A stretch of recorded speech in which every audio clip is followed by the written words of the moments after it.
It's the story about a guy named Freddie who had dreams about doing a TV show. He had asked all his co-workers would they help him, but they had all said no. Here's the story of a guy named Mike C. He's a gamer but nobody ever knew. There's so much in common, it wasn't funny. Again, nobody knew. Until one day Fred White he had came to Mike C. Asked him, would you do a TV show with me? He agreed, and now they record weekly on YouTube so that the whole wide world can see. The Gamer Show, The Gamer Show. That's the way they started The Gamer Show. Welcome back to WWTF, the One Press Game Show. I'm Mike C. I'm Fred Hey, White. today we're reviewing this thing called Logitech G13, right? Yes. This is a gaming pad. This is the advanced pad as well. I don't have it plugged into the USB, so I can show you what's on the display. But you know, as gamers, our generation, we pretty much started using the keyboard, using the AWSD or whatever it's called. AWSD, FJKL, semicolon. Yeah.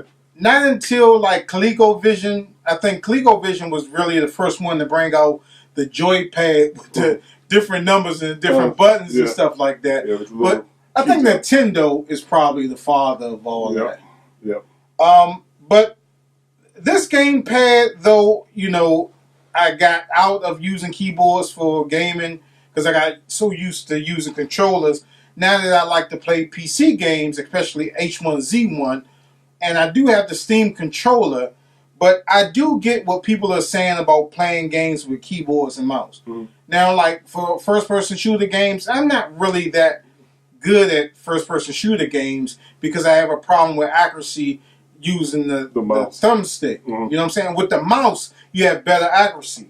But this is the G13 by Logitech, and it's a mini keypad. It has 4 memory banks, so when you do turn this thing on, you can load it up as presets for all the games that's out there. It has micro buttons on there, so say like if you're playing Mortal Kombat and you want to do a fatality, so you just hit that button. Yeah, bam. Just program the micro buttons here, and you know what I'm saying. It has a analog stick as well that you can use for your mouse pad, but when I was using it, I found it kind of awkward using it and controlling it at the same time. Now, this doesn't have the WDS and all that other stuff. It just has, you know, G1 through G19, and everything is programmable. It's comfortable, but your wrist. Let's hold it, Mike. And it is. It does feel weird trying to do the joystick, though. I guess it would feel good up on the machine.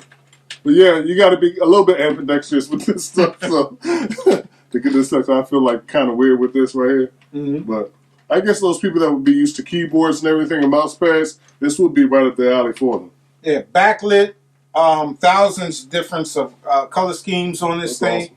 And it's a great substitution for a keyboard. You could take this with you on the road, and it does save up to like 5 different games in here. Wow. Though when I tried to play like what was it, Call of Duty, Black Ops 3, I had a hard time with getting it to initialize with the games. But with a couple of tweaks and stuff like that, I got it to work. But this thing is real great, man, and it's under $100. If you are a PC gamer and you gotta use a keyboard, regardless, or you're gonna use a Steam controller. This is a great buy. It does so much stuff, other stuff, but I'm just getting back into PC gaming, and I saw this and I was like, hey, it's a great thing because I don't like using a full-fledged keyboard. I'd rather use something like this. So this is pretty good for the price that it comes at, and the stuff that you can do with the micros and the reprogramming or remapping buttons and stuff like that. Pretty good buy, and it's comfortable for a long period of gameplay. Okay. All right, so final verdict. What's your final verdict? Final verdict, I say go out and get it. All right, Go out and get one. All right. Like always, you guys can hit us up at thagamersshow@gmail.com, and that's the Gamer Show with the name.